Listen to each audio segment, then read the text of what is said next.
재테크 트렌드 김보선입니다. 요즘 해외 주식 한두 종목 정도 투자하는 분들 참 많으시죠?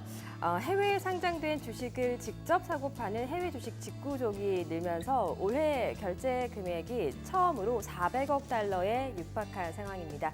그런데 지난 1년 사이에 우리 투자자들의 해외 주식 투자 트렌드가요, 개별 종목 위주에서 분산 투자로 뚜렷하게 달라지고 있는 것으로 나타났습니다.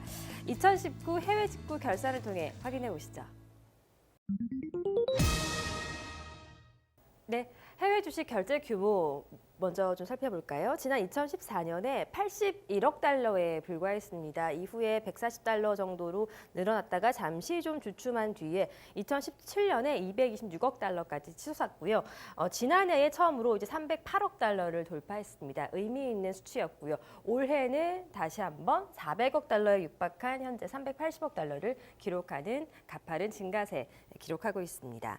자, 그러면 해외 직구 결제 금액 순위 톱 10에 들어가 있는 종목들 변화를 좀 살펴보도록 하겠습니다. 지난해하고 좀 비교를 해봤는데요. 우선 ETF라고 이렇게 별도로 체크가 돼 있는 종목들 흐름 보시면 지난해에 10위권 내에 2개밖에 없었는데 올해에 5개로 절반가량을 차지하는 흐름, 뚜렷한 변화로 체크가 되고 있습니다. 아시다시피 상장지수 펀드의 ETF는 여러 개의 주식 종목을 담은 일종의 펀드로서 다만 주식처럼 상장이 돼서 거래가 되는 그런 상품입니다. 왜 이런 변화가 올해 있었을까요? 전문가 의견 좀 살펴보도록 하겠습니다.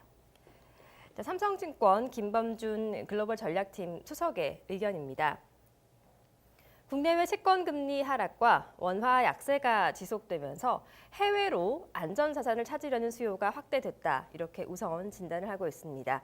그리고 연초에 삼성증권 등을 비롯해서 증권업계에서 한국과 미국의 금리 역전 상황, 그리고 원화 대비 달러가 안정적이라는 이런 여러 가지 점 등에서 올해 내내 달러 채권이 유망하다라는 이런 전망을 많이 좀 제시하고도 했습니다.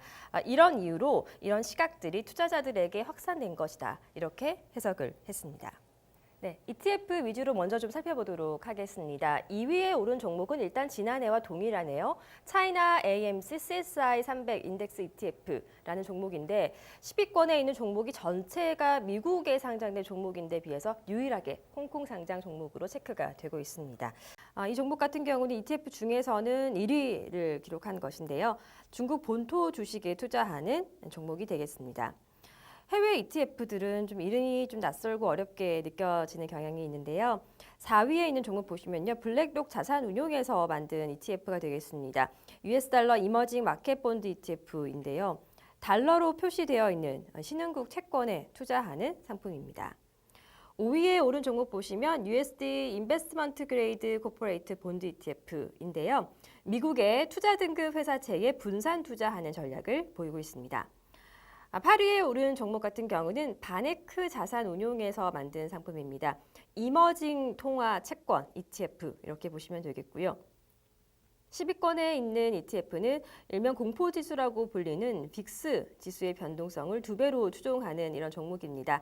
다양한 해외 이머징 시장 관련 채권이라든지 미국의 투자 등급 회사채 등과 같은 다소 어렵게만 느껴졌던 해외 채권 ETF로까지 국내 투자자들의 관심이 확대됐다는 점 상당히 특징적으로 볼 수가 있겠습니다.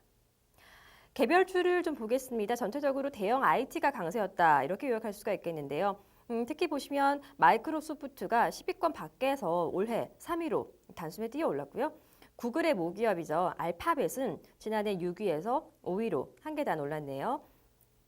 그리고 엔비디아가 2계단 내려온 7위 기록했고요. 애플은 지난해에 이어서 9위를 기록했습니다. 1위 종목은 지난해에 이어서 아마존이 당당하게 이름을 올렸고요.